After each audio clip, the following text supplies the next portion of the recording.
عربية قلبي وروحي أحرفي ولساني.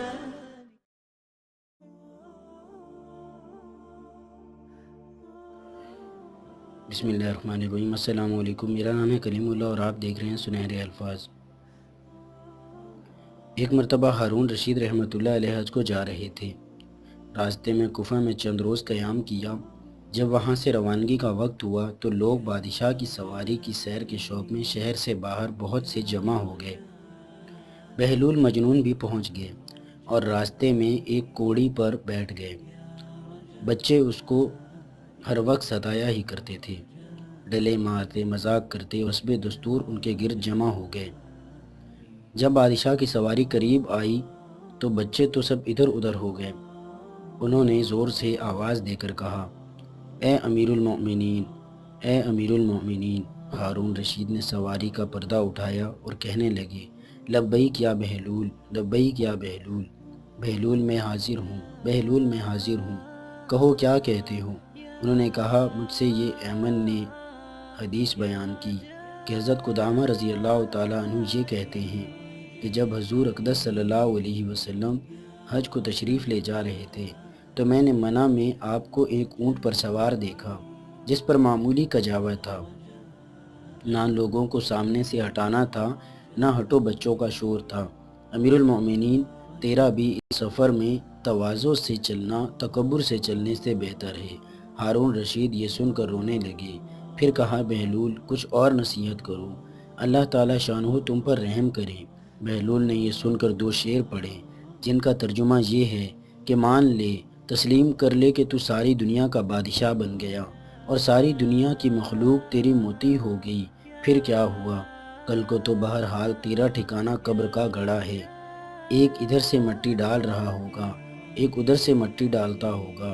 اس پر ہارون رشید پھر بہت روئے اور کہنے لگے، بہلول تم نے بہت اچھی بات کہی، کچھ اور کہو. بہلول نے کہا، امیر المؤمنین، جس شخص کو حق تعالی شانہ مال اور جمال عطا کرے اور وہ اپنے مال کو اللہ کے راستے میں خرچ کرے اور اپنے جمال کو گناہوں سے محفوظ رکھے، وہ اللہ تعالیٰ کے دیوان میں نیک لوگوں میں لکھا جاتا ہے.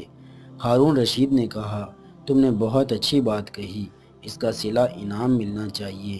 بہلول نے کہا، انعام کا روپیہ ان لوگوں کو واپس کر جن سے ٹیکس وغیرہ کے طور پر لے رکھا ہے، مجھے تیرے انعام کی ضرورت نہیں.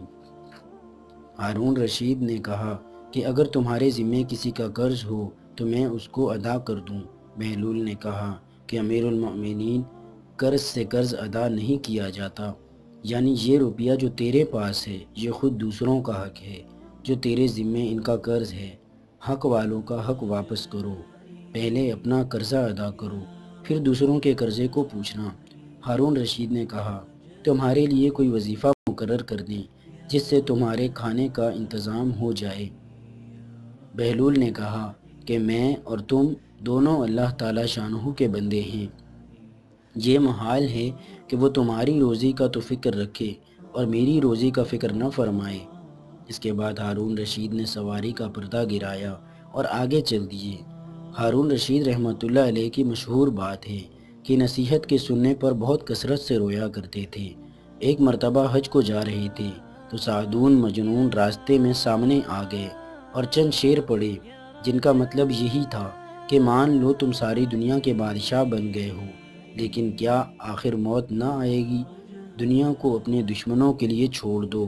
جو دنیا آج تمہیں خوب ہنسا رہی ہے یہ کل کو تمہیں خوب رلائے گی. یہ اشعار سن کر ہارون رشید نے ایک چیخ ماری اور بے ہوش ہو کر گر گئے، اور اتنے طویل وقت تک بے ہوشی رہی کہ 3 نمازیں قضا ہو گئی. ان کی انگوٹھی کی مہر تھی، العظمت والقدرت للہ، یعنی ہر قسم کی بڑائی اور ہر نوع کی قدرت صرف اللہ جل شانہ کے لیے ہے. یہ مضمون گویا ہر وقت نگاہ کے سامنے رہتا تھا. دوستوں، مجھے یقین ہے کہ آپ کو یہ ویڈیو اچھی لگی ہوگی. اگر آپ کو یہ ویڈیو اچھی لگی ہے تو اسے لائک کیجئے اور مزید اس طرح کی ویڈیوز کے لیے ہمارا چینل ضرور سبسکرائب کیجئے. اب ہم ملیں گے آپ سے ایک نیو انٹرسٹنگ ویڈیو کے ساتھ. تب تک کے لیے اپنا بہت سارا خیال رکھیے. Thanks for watching this video. السلام علیکم.